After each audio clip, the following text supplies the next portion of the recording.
Hello and welcome to US application. My name is Kutemwa Masafwa and I'm an international student at Xavier University of Louisiana in New Orleans.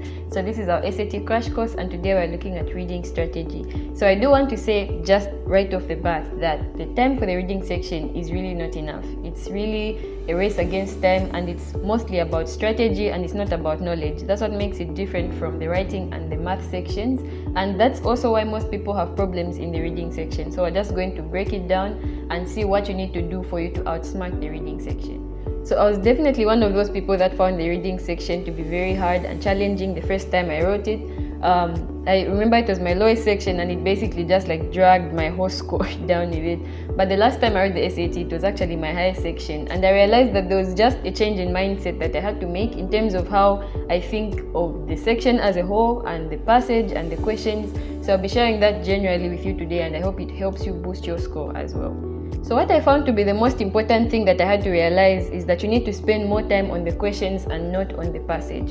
So it's very important that you have a very good reading strategy that is fast and that is efficient. So you need to make sure that you leave enough time for the questions, but at the same time you want to make sure that you understand the passage because that's what you're being tested on.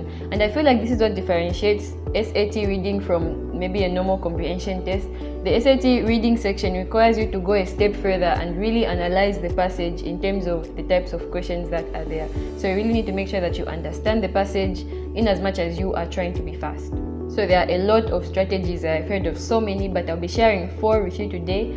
And the most important thing is you need to make sure that you pick the method that's most efficient for you. And by efficient, I mean a method that's fast and that's effective. So you need to make sure, of course, like I said before, you spend less time reading the passage and more time on the question. So the first method is reading the entire passage, which is the most obvious and generic method of the 4. And this is the method that I used. So it's very effective in that you read the entire passage, so you have a very good chance at understanding what the main idea of the passage is and answering the questions. But then the risk is that it takes a lot of time, so you really need to make sure that you are a fast reader and you can test yourself, time yourself and see how long it actually takes you to read. Though if you find that you're a slow reader but you really want to read entirely, there are some things that you can do to speed up your pace. One thing that I found also effective was using your finger or a pen to like follow as you read, which is what we used to do when we were children. It's childish but very effective in that your finger is guiding your eyes, right? So you have to maintain that pace, and it's easy to notice when you slow down as well.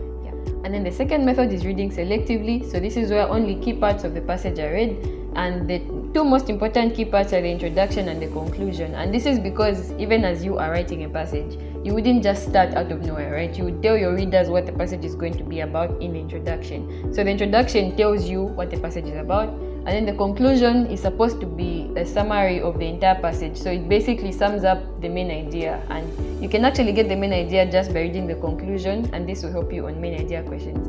And then if you want to have a glimpse of what each paragraph is about, you do the same thing but on a smaller scale, meaning you read the introduction and conclusion of each paragraph, which would be the first and the last lines. So as you read the passage, you just read the introduction, and then you read the first and the last sentence of each paragraph, and then you read the conclusion. So this is obviously effective because you are reading the parts that will actually tell you what the main idea is. And then it's also good because it's fast, right? You don't have to read the entire passage. But of course, there's still a risk of you not really understanding what the passage is about. And then because you haven't really read the passage, it might take you slightly more time to answer the question, since that's when you're reading the detail in between the paragraphs. But then you made up for that time by not taking time reading the passage. So it balances out.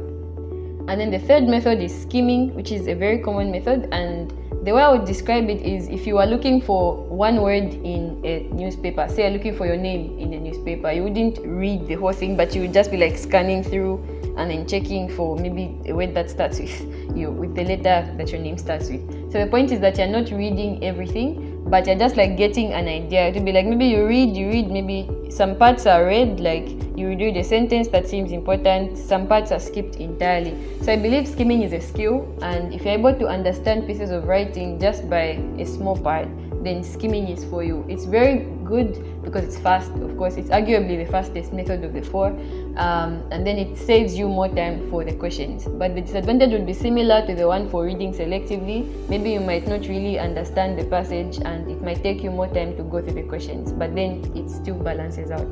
And then the fourth method is where you use the questions. So this method is based on the fact that when you look at the questions on the reading section, the questions go in chronological order according to the passage. So you'd find that maybe the first question would be on the first paragraph, and then the second question would be on the second. It kind of follows just like that. Maybe the ones that break that pattern are evidence, because you would find that maybe number 2 is an evidence question and it has an option that has lines that are towards the end of the passage, but the point is that it's going in chronological order. So how this method would look would be that you read the question and then you go and look for it in the passage. So this is good because as you are reading, you know what you're looking for, which saves you from focusing on irrelevant details. You don't, and that's the thing, right? You only use a very small part of the passage as you answer the questions. So this really saves you, I don't know, mind space. Yeah, you do as you are. It's good to read knowing what you're looking for. So that would be the advantage of using the questions. Okay, so it's very important that you have a good strategy for reading the passages, but keep in mind that you can actually mix this up. For me, as I said, I would read the entire passage, but for history passages specifically, it was, I don't know, it ended up just being too much information, and I would read the passage and not really understand what it's talking about in the end, which was useless and a waste of my time. So I ended up using skimming for specifically history passages. So it requires you to study yourself and see how you usually do on passages. And something that can help you with this is whenever you go through a test, make sure that you analyze how you did on the test. Like, really look at the questions. Are you having issues? Is it that every time the questions that are wrong are history passage questions or science passage questions? Because then it means that there's a problem with your strategy and there's something better that you can do, or you can try out something new and then see how it works out. So it's very important that you study yourself and come up with the best method for you specifically. So when it comes to the questions, it's important that you have an approach for every type of question, or at least you really understand what the question is asking you about, because that's the SAT reading section. That's what it's all about. Every question is just testing a specific aspect of a passage. So it's important that you really understand the questions, understand what they're asking you to do, and we will have videos on that. We will look at the types of questions and recommended strategies that you can use on them. But again, I emphasize the most important thing is that you should spend most of your time handling the questions.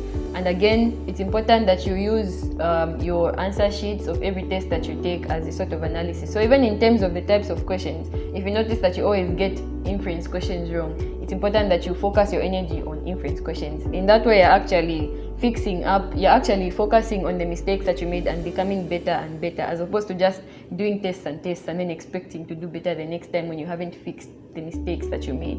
And also in terms of not just looking at the passage and the questions, even just the questions themselves. If you get a question wrong, try to analyze, why did I get this question wrong? And this is not just for the reading section. It can help you in writing and math as well. The point is just that you are studying smart and not hard. You're making sure that you're fixing all the mistakes that you make, and you're guaranteeing yourself the highest score possible. So thank you so much for watching this video. I hope it was helpful, and I would love to hear from you in the comments down below if you have any questions or any comments. And if you are new here, don't forget to subscribe, and I'll see you in the next video.